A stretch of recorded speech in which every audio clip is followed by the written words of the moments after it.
Sveiki visi, čia L2 tutorials ir šiandieną parodysiu, kaip pačiu lengviausiu būdu atsidaryti portus jūsų Minecraft serveriui.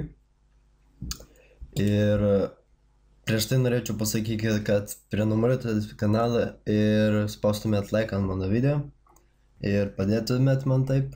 Tad ačiū, kas tai padarė. Na, o dabar prie pamokos grįžtam. Taigi, šie abudu linkai bus aprašyme apačioj ir tai yra pats lengviausias būdas, su kuriuo man teko susidurti.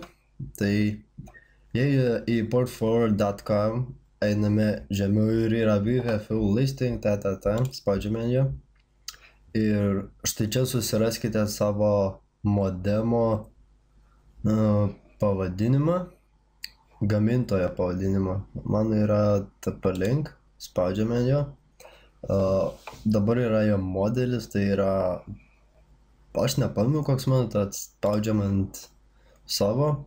Ir štai čia yra labai daug programų, tad spaudžiame Ctrl+F ir rašome Minecraft. Štai yra Minecraft server, spaudžiame. Ir čia pagal jūsų modemą yra kaip atsidaryti portus jūsų Minecraft serveriui. Viskas detaliai išaiškinta ir tai yra pats lengviausias būdas surasti, kaip tai padaryti savo modemui, ne kitam. Tad prašau, naudokitės ir kad patikrinti, ar tikrai atsidarėte portus, šitą linką rasite aprašyme.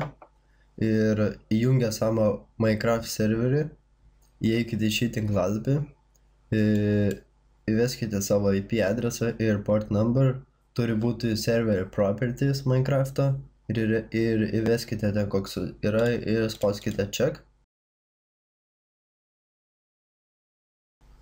Ir štai čia turėtų atsirasti žalia vėliavėlė. Na štai čia neteisingas portas, adresas, tai išmeta raudoną. O jūsų turėtų būti žalia, tai reiškia, kad portai atidaryti ir prie jūsų gali prisijungti. Tad ačiū, kad žiūrėjot, prenumeruokit kanalą, laikinkit ir laukit naujų pamokų.